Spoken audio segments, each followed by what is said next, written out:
गाड़ी number 137 passenger. Bathroom में एक भी भरा है पूरा। पेट पूरा आकर जाता है बैठे बैठे। रेलवे की कमाई, सुविधाओं की पड़ताल। ये नल लगभग ना के बराबर चल रहा है और गंदगी देखोगे तो आप यहाँ आपको गंदगी देखने को मिलेगी। यहाँ पर गुटखा जो है वो यहाँ पर आपको देखने को मिल जाएगा। मुनाफे में रेल और यात्रियों का बुरा हाल।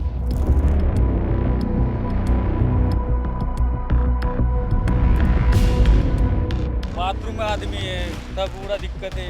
नीचे पूरा जाम लगा रहता है, नीचे ना उतर सकते हैं। भैया मैं बैठा हूँ, मैं लाते लाते बच्चा धंगा रहे हैं, कच्चा रहे हैं।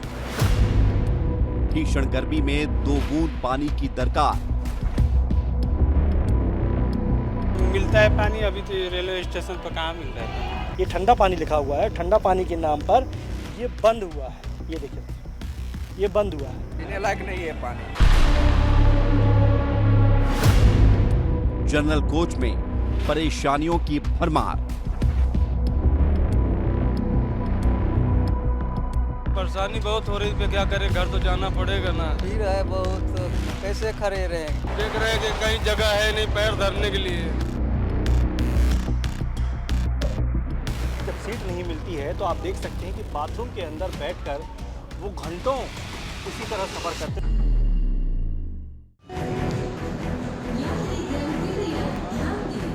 रेलवे भारत की रीढ़ है, ट्रेन जिससे पूरा भारत सफर करता है।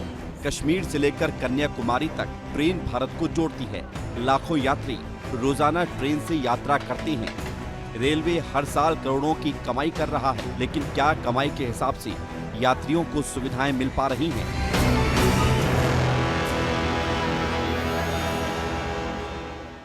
भारतीय रेलवे को देश की लाइफलाइन कहा जाता है। रोजाना करोड़ों लोग इन ट्रेनों में सफर करते हैं और सफर के दौरान उन्हें बहुत ज्यादा परेशानियों का सामना करना पड़ता है। पानी से लेकर बिजली से लेकर सफर के दौरान इस भीषण गर्मी में उन्हें हर एक चीज के लिए मारामारी करना पड़ता है। आखिरकार क्यों? रेलवे तमाम दावे करती है, लेकिन उसके बावजूद भी यात्री परेशान होता है।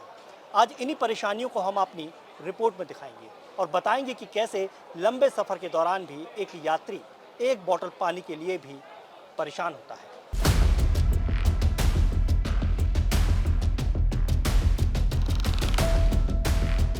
हमारी पड़ताल शुरू होती है जबलपुर रेलवे स्टेशन से।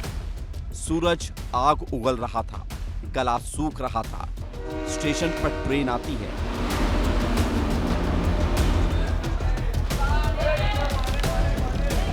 भीषण गर्मी में यात्री सबसे पहले उतरकर पानी ढूंढ रहे थे, लेकिन जब वो बोतल लेकर नलों के पास पहुंचे तो नलों से पानी कम, निराशा ज्यादा निकल रही थी। हम अपनी इस पड़ताल की शुरुआत करते हैं जबलपुर के मुख्य रेलवे स्टेशन से, जहां मैं प्लेटफॉर्म नंबर 6 पर मौजूद हूं। मैंने जब तमाम प्लेटफॉर्म, जबलपुर के मुख्य रेलवे स्टेशन पर 6 प्लेटफॉर्म और 6 प्लेटफॉर्म का जब मैंने जायजा लिया तो यहाँ पर कुल 377 नल लगे हुए हैं।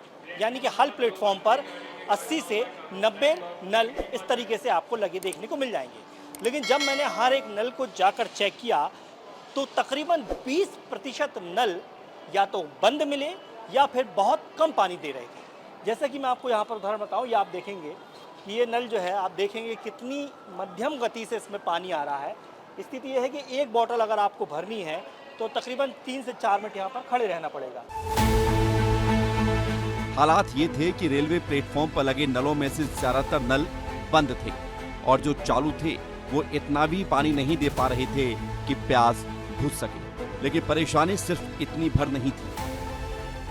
इस भीषण गर्मी में जब कई सैकड़ों किलोमीटर का सफर तय करने के बाद यात्री जैसे तैसे प्लेटफॉर्म पर लगता है तो उसको क्या देखने को मिलता है। यहाँ पर आप देखेंगे कि इतनी स्लो रफ्तार में ये पानी चलता है और कई नलों में से पानी नहीं आ रहा। कहाँ से आ रहा है भाई साहब? प्रयागराज से। पानी की कितनी समस्या हो रही है? भैया खाली पानी बोतल लेकर रहेंगे, पानी ठंडो नहीं आ रहा हो। पानी का तो दिक्कत है यहाँ पे। कहाँ से आ रहे हो आप? केम्बतूर से आ रहे हैं। कितनी देर यहाँ पानी मिल पाया?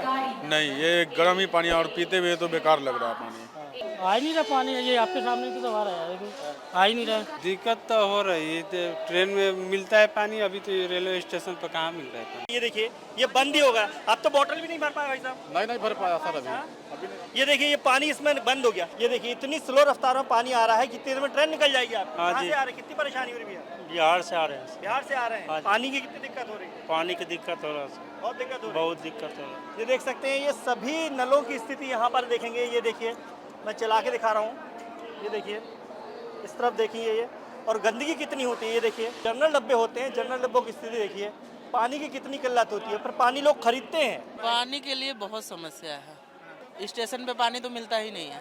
अगर जो बेचने वाले भी आते हैं हम उनसे लेते हैं तो गर्म पानी आता है। बहुत दिक्कत है इसमें, पानी भी कभी भी प्रॉब्लम है। और इसमें जो है देखिए इतना भीड़ है, इसमें लाइट उट पूरा काट देता है, नहीं मोबाइल चार्ज करने का सिस्टम है, नहीं कोई भी चीज़ का है। प्लेटफॉर्म पर पानी नहीं मिल पाया, नहीं, खरीद के पीनी पड़ी बात। ये 20-20 रुपए की बोतल खरीद के यहाँ पर पानी की समस्या को दूर करने की कोशिश की जा रही है। जिस दौरान हम रेलवे स्टेशन पर सुविधाओं की पड़ताल कर रहे थे, उस दौरान हमको समाज सेवी संस्थाओं के कुछ लोग भी मिले जो भीषण गर्मी के बीच लोगों को ठंडा पानी मुहैया करा रहे थे। ऐसी भीषण गर्मी में जब प्लेटफॉर्म पर यात्री पानी के लिए परेशान होते हैं तो कुछ सामाजिक संस्थाएं जो हैं ये बीड़ा उठाती हैं।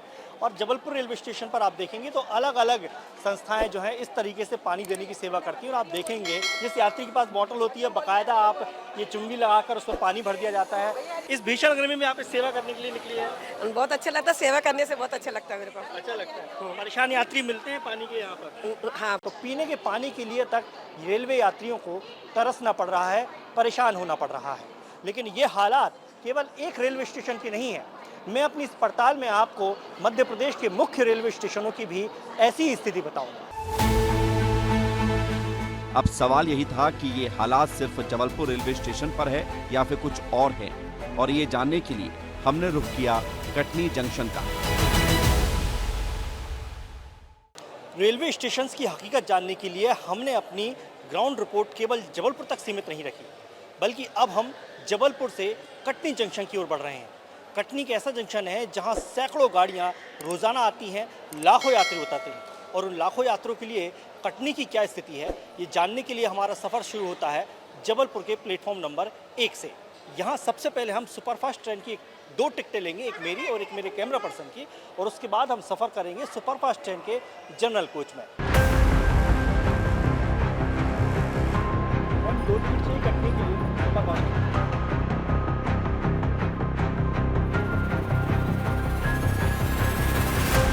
टिकट काउंटर से हमने बांद्रा पटना एक्सप्रेस की टिकट ली और इस लंबी दूरी की ट्रेन में सवार हो गए।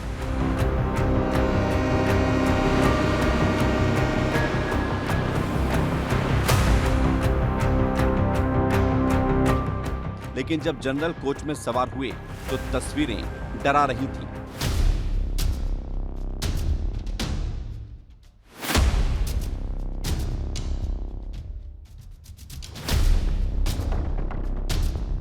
भीषण गर्मी थी, पसीना टपक रहा था और कोच में पैर रखने की जगह नहीं थी। एक कोच में करीब 10 कोच के यात्री सवार थे। कोई बाथरूम के पास बैठा था तो कोई कोच में चादर फंसाकर जैसे तैसे लेटा हुआ था। और जब हमने बात की तो सामने आई सिर्फ और सिर्फ परेशानियां। तो जबलपुर के मुख्य रेलवे स्टेशन से हमारा सफर शुरू हो गया है और हम जा रहे हैं कटनी जंक्शन और बैठे हैं बांद्रा पटना एक्सप्रेस में। ये ट्रेन मुंबई से बिहार की ओर जा रही है, यानी कि मुंबई बांद्रा से पटना तरफ जा रही है। और इस ट्रेन में 4 जनरल कोच के डब्बे लगे हुए हैं। बड़ी जद्दोजहद के बाद हम जैसे तैसे करके इस डब्बे के अंदर तो पहुंच गए, लेकिन जब इस डब्बे के अंदर की स्थिति हमने देखी तो वाकई लगा कि किस तरीके से लगभग 72 से 75 सीटों वाले इस डब्बे में तकरीबन 300 से ज़्यादा लोग सवार हैं। और मैं ये आंकड़ा शायद कम ही बोल रहा हूँ, इससे ज़्यादा लोग सवार होंगे, क्योंकि आप देखेंगे तो जहाँ जहाँ तक मेरी नज़र जा रही है, जहाँ जहाँ तक मैं खड़ा हूँ, वहाँ पर कैसी स्थिति में लोग सफ़र कर रहे हैं इसका अंदाज़ा लगा सकते हैं। सीट तो सीट के ऊपर भी आप देखोगे कि लोग बैठे हुए हैं। और आप एक नज़ारा देखोगे, अमूमन भारतीय रेलवे के जनरल डब्बे का एक कॉमन मैं कहूँगा ये तस्वीर है, जिसमें एक व्यक्ति जो है सॉल को 2 सीट्स के बीच फंसाकर सफ़र तय कर रहा है। कहाँ से आ रहे हो? इटारसी से। इटारसी चढ़े हो? हाँ। ये ऐसे में कैसे सो पाते हो यार? हम क्या करें, दिक्कत है, बहुत भीड़ है, क्या करें। बहुत दिक्कत हो रही है। बहुत दिक्कत होती है हमको आने में। पहले यहाँ धक्का धुक्का सहना पड़ता है और उसके बाद जनरल डिब्बा बढ़ाया जाए, जो कि हम लोग वापस आए हैं, बहुत दिक्कत होती है। हम लोग आम आदमी हैं, हम लोग का सुनवाई नहीं होता, कहीं भी नहीं होता है। यहाँ तक पुलिस वाले भी नहीं सुनते हैं। और उसके बाद डब्बा बढ़ाएं आप। कैसी स्थिति है सफर में? ये तो देख ही रहे हैं आप, जाम है पूरा। सर ये 35 किलोमीटर दूरी से ये 35 घंटे का सफ़र तय करने जा रहे हैं, तो ये मेरे से ज़्यादा संघर्ष ये कर रहा है। मैं तो केवल यहाँ से कटनी तक जा रहा हूँ। पानी की तो समस्या है, पानी तक खरीद के पीना पड़ेगा ना। क्या कहूँ इस सफ़र के बारे में, या यूँ कहें कि क्या कहें इस ज़िंदगी के बारे में। आम जनता, और मैं ये कहता हूँ, दावे से कह सकता हूँ कि शायद जितनी जनता AC1, AC2 या AC3 में सफ़र नहीं करती है या स्लीपर कोच में सफ़र नहीं करती है, उससे कहीं ज़्यादा लोग जो हैं इस स्थिति में रोज़ाना सफ़र करते हैं। रेलवे का ही नियम है कि दरवाजे पर खड़े होकर जो डब्बे का सफ़र होता है वो नहीं किया जा सकता, लेकिन यहाँ पर आप स्थिति देखोगे कि लोग जो है ऐसी स्थिति में, देखिए हमारे कैमरा पर्सन की बहुत दिक्कत हो रही है, क्योंकि ऐसी स्थिति में आगे बढ़ना, आगे चलना थोड़ा सा कठिन होता है। कहाँ से आ रहे हो? हाँ, वहाँ वापिस गए, वापिस से आ रहे हो? वापिस। कितनी दिक्कत हो रही है? बहुत दिक्कत आ रही है। ऐसे ही बैठ के चले आ रहे हो? ऐसे ही वापिस इसी जगह पे बैठ के। ऐसे ही बैठ के? पूरे दिन। हाँ, अरे एक डिब्बा और होना चाहिए सर। और डब्बे होना चाहिए जी। जो 2 डब्बे हैं आपस में जुड़े रहते हैं, और इस जगह पर आप देखोगे तो मुझे 5 लोग बैठे हुए नजर आ रहे हैं। कहाँ से आ रहे हो भैया आप लोग? बलसाड़ से। कितनी परेशानी हो रही है बताओ? अब परेशानी बहुत हो रही है, क्या करें, घर तो जाना पड़ेगा ना, तो क्या करें, परेशानी तो सहना पड़ेगा। क्या करें, देख रहे हैं कि कहीं जगह है नहीं पैर धरने के लिए, तो आदमी जैसे पाएगा वो ऐसे ही व्यवस्था करके जाएगा किसी हाल में। यहाँ डर नहीं लगता आप लोगों को? अब हो गया, डर लगता है, तब क्या करें, धीरे बढ़ने जा रहे हैं घर, क्या कर रहे हैं। भारी परेशानियों के बीच हमारा कटनी तक का सफर तय हो चुका था। भीषण गर्मी और चिलचिलाती धूप ने परेशान कर दिया था। हाथों में बोतल लेकर लोग नीचे उतरते हैं, पानी की तलाश करते हैं, लेकिन यहाँ की तस्वीर जबलपुर से भी ज्यादा डरा देने वाली थी। पानी की समस्या और गंदगी का अंबार यहाँ की कहानी बयां कर रहा था। तो तकरीबन 2 घंटे का सफ़र करने के बाद हम कटनी जंक्शन पहुँच गए हैं, और यहाँ हमारी सबसे पहले नज़र पड़ी वो नल पर पड़ी। तो यहाँ पर आप देखेंगे कि ये दिव्यांगजनों हेतु एक पेयजल की व्यवस्था यहाँ पर की गई है, लेकिन सबसे पहले तो आप गंदगी देखिए। कचरा जो है डस्टबिन यहीं रखा हुआ है, जहाँ से व्यक्ति पानी भर रहा है वहाँ की ये रफ्तार आप देखोगे कि कितनी स्लो है। और अगर मैं इसके हाथ लगाऊं, ये जो पानी है ना, इस पानी का टेम्परेचर तकरीबन 100 डिग्री के आसपास होगा, यानी खौलता हुआ अगर मैं पानी कहूँ तो ये पानी है, लेकिन फिर भी ये पानी जो है बोतल में भरा जा रहा है। पैसे नहीं है इसलिए भर रहे हैं भाई मेरे। पैसा नहीं है आपके पास? हाँ नहीं है। तो गर्म पानी पियोगे फिर? और क्या करें, गर्म पानी आ रहा है, देखिए। मतलब हाथ लगाया मैंने, तो मैं हाथ अगर इस पानी में अगर 5 मिनट रखे रहता हूँ तो मेरा हाथ जल जाएगा, मेरी उंगली जल जाएगी। लेकिन उससे भी हैरानी की बात ये देखिए, ये देखिए, ये नल लगभग ना के बराबर चल रहा है। और गंदगी देखोगे तो आप यहाँ आपको गंदगी देखने को मिलेगी। ये देखिए, लोग आ रहे हैं, दौड़ के आ रहे हैं। ये पानी हाथ लगाइए पहले। बहुत कैसा है पानी? बहुत गर्म, हाथ लगाइए जरा। बहुत गर्म पानी है भाई, बहुत गर्म। नहीं भर पाओगे। अब होता क्या है, देखिए, जहाँ भारतीय रेलवे ने खर्चा करके ये नल लगवाए हैं जो अब किसी काम के नहीं है, इतनी गंदगी के बीच पानी भरना एक बोतल में संभव नहीं है। अब ऐसे में होता क्या है, होता ये है कि कुछ जो सामाजिक संस्थाएं हैं वो इस तरीके से लोगों को पानी पिला देती हैं। एक चुंगी के सहारे यहाँ पर फ्रीजर भी ये बंद कर देते हैं। हाँ, ये भी देख लीजिए, ठंडा फ्रीजर वगैरह लगा रहता है ना, ये भी कम चलते हैं, बंद रहता है पानी सब। फ्रीजर यहाँ लगी हुई बंद रहते हैं। हाँ, ये देखिए, ये देखिए, अब तस्वीरें देखिए आप, अब तस्वीरें देखिए, अब क्या स्थिति बनती है। ये देखिए, आराम से आराम से आराम से एक बोतल पानी के लिए ये तमाम यात्री बेचारे अपनी ट्रेन से उतरे थे, और अब जब ट्रेन चलने लगी तो अपनी जान जोखिम में डालकर ये सभी यात्री वापस उसी बांद्रा पटना ट्रेन में बैठ रहे हैं जिस ट्रेन से बैठकर मैं आया हूं। जो भारतीय रेलवे का काम होता है, रेलवे बोर्ड का काम होता है कि कम से कम ठंडा पानी तो इस स्थिति में, ये देखिए एक पॉइंट याद देखेंगे, यहाँ पर आप देखिए, बाप रे, ये देखिए गुटका यहाँ थुका हुआ है और ये तो पॉइंट बंद ही है, इसमें तो पानी नहीं आ रहा है। ये देखिए ये पॉइंट लगे हुए हैं, ये कटनी जंक्शन के हाल है और लिखा हुआ है ठंडा पानी। ये देखिए बड़ा ताजुब होता है कि यहाँ लिखा हुआ है ठंडा पानी। ये देखिए मैं यहाँ पर आपको नोट करूँगा, ये ठंडा पानी लिखा हुआ है, ठंडा पानी के नाम पर ये बंद हुआ है। ये देखिए ये बंद हुआ है। पानी का संकट, यात्रियों की परेशानी और ठसाठस भरी जनरल बोगी की तस्वीरों के साथ हम जबलपुर लौट आए थे, लेकिन हमारी पड़ताल यहाँ खत्म नहीं हुई थी, बल्कि अब हमने रुख किया प्रदेश के बड़े रेलवे जंक्शन इटारसी का, जहाँ से सैकड़ों ट्रेनें गुजरती हैं और ये सफर इसलिए उम्मीद से शुरू होता है कि सुविधाएं बेहतर होंगी।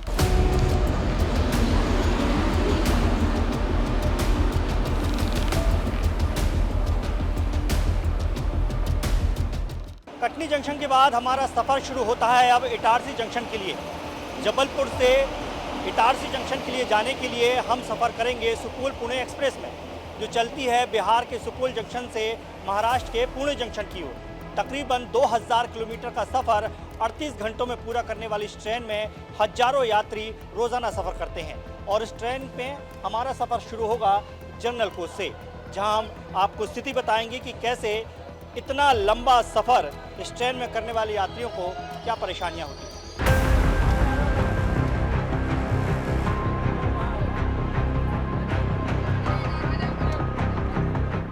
अब हम सवार हो चुके थे सुपौल पुणे एक्सप्रेस में। हमारी मुलाकात होती है उन यात्रियों से जो पुणे से बिहार जा रहे थे।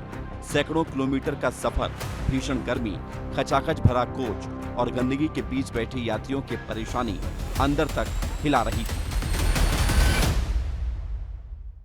तो सुपौल पुणे एक्सप्रेस के जनरल बोगी में हम बैठ गए हैं। जैसे तैसे करके हम जनरल बोगी के अंदर तो आ गए, लेकिन हालात वही है। रूट बदल गया है, ट्रेन बदल गई है, जंक्शन बदल गया है, लेकिन हालात नहीं बदले। सामान रखने वाली जगह पर भी लोग यात्रा कर रहे हैं और किस स्थिति में यात्रा कर रहे हैं आप देखेंगे। ये जो पर्थ होती है ऊपर की, इसमें सामान रखा जाता है, बैग रखा जाता है, लेकिन आप देखेंगे एक शख्स, एक युवक जो है यहाँ पर लेट के जा रहा है। इस तरह के नज़ारे तो हमें जनरल बोगी में आम नजर हो गए हैं कि जब चादर बांधकर व्यक्ति सफ़र करते हैं। मैं थोड़ा सा इस तरफ आपको दिखाऊंगा। देखिए एक सीट में ही अगर मैं नंबर्स की बात करूं, जो रेलवे के नियम कहते हैं, वो एक सीट में 4 लोग बैठ सकते हैं। जैसे इसमें देखिए पॉइंट देखेंगे आप, इसमें 9, 8, 7, 6 यानी कि 4 लोगों के बैठने की ये सीट है। यानी कि 4 इस तरफ, 4 इस तरफ, तो हो गए 8 और उसके बाद 2 लोगों की सीट यहाँ होती है। यानी कि सिर्फ 10 लोग ही इस एक पॉइंट पर बैठ सकते हैं। लेकिन इस वक्त अगर मैं काउंट करके आपको बताऊं कि इस जगह पर कितने लोग बैठेंगे तो आप विश्वास नहीं मानेंगे। ये देखिए ये कम से कम 6 लोग एक सीट पर बैठे हैं दोनों तरफ, तो ये 6 दूनी हो गए 12 ही लोग से ऊपर बैठे हैं लोग। यानी कि जहां पर लोग अपना सामान रख सकते हैं वहां पर भी लोग बैठे हैं। यानी कि 12 दूनी 24 लोग केवल इस पॉइंट पर बैठे हैं। फिर हम सीट की तरफ के नीचे तरफ नज़र डालेंगे तो 24 के बाद होता है 25, 26, वो देखिए एक व्यक्ति वहाँ बैठा है, 27, इस तरफ मैं नज़र डालूंगा तो बच्चे यहाँ पर महिला बैठी है 28, 29, 30, 31, एक व्यक्ति मेरे पीछे बैठा है 32, एक महिला यहाँ बैठी है 33, फिर इसके बाद एक व्यक्ति ये 34, 35 और अगर हम मैं और मेरे कैमरा पर्सन को गिन लें तो यहाँ 36 लोग बैठे हैं। यानी कि जिस जगह पर 10 लोग बैठ सकते हैं उस जगह पर इस वक्त 36 से ज़्यादा लोग बैठकर सफ़र कर रहे हैं। और ये सफ़र 1-2 घंटे का नहीं है, ये 38 घंटे का सफ़र है। कहाँ से आ रहे हो भाई आप? हम बिहार से आ रहे हैं, दानापुर से बैठे हैं, ऐसे बैठे हैं। तो क्या करेगा, सब तो दिक्कत सहना पड़ेगा, बस यही परेशानी है भैया। देख सकते हैं ऐसे ही ये भी बैठे हैं। आप कहाँ जा रहे हो भाई साहब? पूना पुणे जा रहे हो आप भी? ऐसे ही लेट के जा रहे हो? तो क्या करेंगे, अब मजबूरी है तो अब क्या करने, जाना तो पड़ेगा ना। बहुत परेशान, ज़्यादा परेशानी हो रही, भीड़ इतना है कि बोलो। जनरल बोगी में सीट पाना किसी चुनौती से कम नहीं होता है। हम भी जब यहाँ की स्थितियाँ देखें तो जैसे तैसे करके, क्योंकि इटारसी तक का तकरीबन 4 घंटे का सफ़र होता है, हमने भाई लोगों से थोड़ी सी विनती की तो इन्हें ज़रा सी जगह दे दी हमें, लेकिन बातचीत करना इनसे भी बड़ा कठिन हो जाता है। कहाँ से आ रहे हो भैया? बिहार से आ रहे हैं। बिहार से? ऐसे ही आ रहे हो? ऐसे ही आ रहे हैं। पूरा दिक्कत है, संडास रूम में भी आदमी भरा है। जनरल डिब्बे के हालात इतने ख़राब होते हैं कि जो यात्री होते हैं जब सीट नहीं मिलती है तो आप देख सकते हैं कि बाथरूम के अंदर बैठकर वो घंटों इसी तरह सफ़र करते हैं। और आप इस समय देखेंगे कि टॉयलेट सीट पर तो कुछ लोग बैठे हैं। कहाँ से आ रहे हो भैया? हम तो सतना से आ रहे हैं। हाँ, ऐसी परेशानी होती है। हाँ ऐसे कब से बैठे हो यहाँ? 9 बजे से बैठे हैं, 7 बजे से। यहीं बैठे हो? कितनी दिक्कत होती है? बहुत ज़्यादा होती है। हाँ? बहुत ज़्यादा। कितने लोग बैठे हो अंदर? 5 लोग। 5 लोग। ये सफ़र घातक भी होता है, जानलेवा भी हो सकता है, क्योंकि इस भीषण गर्मी में, इस भीषण परिस्थितियों में लोग सफ़र करते हैं अपनों के लिए, अपने बच्चों के लिए, अपने परिवार के लिए, और जाते हैं कमाने। लेकिन जब सवाल वही उठता है कि एक तरफ रेलवे कहता है ये है कि हम सब सुविधायुक्त ट्रेनें उपलब्ध करा रहे हैं, स्टेशन चला रहे हैं, तो फिर इस जनता की परेशानी को आखिरकार जिम्मेदार क्यों नज़रअंदाज कर देते हैं? क्यों दशकों से चली आ रही जनरल बोगी की मांग को नज़रअंदाज करते हैं? क्यों जनरल बोगी बड़ी बड़ी ट्रेनों में नहीं बढ़ाई जाती है? ये सवाल हमेशा बना रहेगा। ट्रेन इटारसी जंक्शन पहुंच चुकी थी और जब प्लेटफॉर्म पर सुविधाओं की पड़ताल की गई तो समझ आया कि सिर्फ जगह बदली है, प्लेटफॉर्म बदला है, लेकिन यात्रियों की परेशानियां और सुविधाओं की कमी ठीक वैसी ही है जैसे जबलपुर में थी, जैसे कटनी में थी। ये इटारसी जंक्शन है जो मध्य प्रदेश और पश्चिम मध्य रेलवे का सबसे बड़ा जंक्शन माना जाता है, और इस इटारसी जंक्शन से चारों दिशाओं में, भारत की चारों दिशाओं में लंबी दूरी की ट्रेनें आकर रुकती हैं। और अब हम यहाँ के हालात आपको बताएंगे कि किस तरीके से लोग पानी के लिए या मूलभूत सुविधाओं के लिए यहाँ पर तरसते। तो सबसे पहले आप तस्वीरें देखेंगे कि जब ये इटारसी जो जंक्शन पर जैसे ही ट्रेन उतरी तो किस तरीके से जो लोग हैं वो पानी भरने के लिए बॉटल्स में अपनी उतरे हैं प्लेटफॉर्म पर। और यहाँ पर आप देखेंगे कितनी मारामारी होती है। आप संख्या देखेंगे यात्रियों की, और यहाँ पर नल की संख्या देखेंगे, केवल 4 नल यहाँ पर लगे हुए हैं। बहुत पब्लिक, आम पब्लिक पानी के लिए बहुत मगजमारी है। पूरा गर्म पानी आ रहा है, पीने लायक नहीं है पानी। तो यहाँ पर मुझे कई मीटर चलने के बाद जो पॉइंट्स थे पानी के, उसमें एक जगह हमें नज़र आया वाटर कूलर। लेकिन इस वाटर कूलर में देखेंगे कि यहाँ 2 मशीन रखी गई हैं, 2 मशीन में से एक मशीन में पानी नहीं आ रहा है। ये आप देखेंगे, ये इटारसी जंक्शन के हालात हैं। ये वो जंक्शन है जहाँ पर लाखों यात्री एक दिन में यात्रा करते हैं, इस स्टेशन पर या तो उतरते हैं या चढ़ते हैं। यहाँ पर आप देखेंगे जो तारीख यहाँ पर लिखी गई है, ये 24/4/2026। वाटर कूलर टैंक की सफाई, ये मतलब 2 महीने पहले करीब यहाँ पर हुई होगी। लेकिन सफाई के बाद क्या स्थिति है, ये वाटर कूलर नहीं चल रहा है। लेकिन 2 मशीनें यहाँ पर मैंने वाटर कूलर की देखी, लेकिन एक मशीन खराब है। एक मशीन के भरोसे यहाँ पर यात्री बैठे हुए हैं और पानी भर रहे हैं। आप देख सकते हैं कि 2 नल में यहाँ पर दर्जनों यात्री खड़े हुए हैं जो इस पानी को भरने की कोशिश कर रहे हैं। तो वही स्थिति है, वही हालात हैं जो हमने कटनी और जबलपुर के देखे हैं। और ऐसा नहीं है कि रेलवे घाटे में है, ऐसा भी नहीं है कि रेलवे की कमाई बहुत कम है। आप ये जानकर हैरान होंगे कि रेलवे ने कबाड़ से ही करोड़ों की कमाई कर ली है। आंकड़ों पर अगर नजर डालें तो पश्चिमी मध्य रेलवे ने वित्तीय वर्ष 2025-26 में 10% की ग्रोथ की, कबाड़ बेचकर करीब 361 करोड़ रुपए कमाए। बीते साल पश्चिमी मध्य रेलवे से 1159.50 लाख लोगों ने यात्रा की। पश्चिमी मध्य रेलवे की कुल 9111.18 करोड़ का राजस्व मिला है। राजस्व में पिछले साल के मुकाबले 10% से ज्यादा की, या फिर कहें लगभग 11% की बढ़ोतरी हुई है। अगर कमाई ज्यादा है तो फिर सुविधाएं ज्यादा क्यों नहीं? और इसी सवाल को लेकर हम पहुंच गए पश्चिमी मध्य रेलवे के महाप्रबंधक कार्यालय। जिम्मेदार क्या कह रहे हैं वो भी आप देख लीजिए। हर तरह की प्रॉब्लम्स के सुझाव हमारे पास पहुंचते रहते हैं। हर चीज़ पर को नोटिस में लिया जाता है और उस पर काम किया जाता है, क्योंकि इसमें बहुत सारे और पहलू इन्वॉल्व होते हैं, इंफ्रास्ट्रक्चर के पहलू इन्वॉल्व होते हैं, तो धीरे धीरे थोड़ा टाइम लगता है। लेकिन अभी इस पर बिल्कुल फोकस किया जा रहा है और इस पर शीघ्र ही और ध्यान बढ़ाया जाएगा। बिल्कुल लार्ज स्केल पर सारे स्टेशन के फुटफॉल्स को आइडेंटिफाई कर उन पे जो स्टेशन पर व्यवस्थाएं होती हैं उनको इम्प्रूव किया जा रहा है। जिम्मेदार मान रहे हैं कि सुविधाओं की दरकार है, जिम्मेदार दावा भी कर रहे हैं कि सुविधाएं बढ़ाई जा रही हैं। जब सब कुछ पता है, दावे भी हैं, तो फिर सवाल यही है कि आखिर रोक कौन रहा है? कब पश्चिमी मध्य रेलवे की तस्वीर बदलेगी, या फिर यात्री यूं ही परेशानियों के बीच सफर करते रहेंगे और रेलवे अपना मुनाफा कमाता रहेगा? केवल पश्चिम मध्य रेलवे ने ही पिछले वित्तीय वर्ष में 9,111 करोड़ रुपए की कमाई की। हम ये नहीं कहते हैं कि रेलवे ने विकास नहीं किया, पिछले कुछ सालों में रेलवे प्लेटफॉर्म हो या ट्रेन, बेहतर सुविधाएं दी गई हैं, लेकिन साहब प्यास तो पानी से ही बुझती है। कैमरामैन नवीन के साथ दुर्गेश कुमार, विस्तार न्यूज।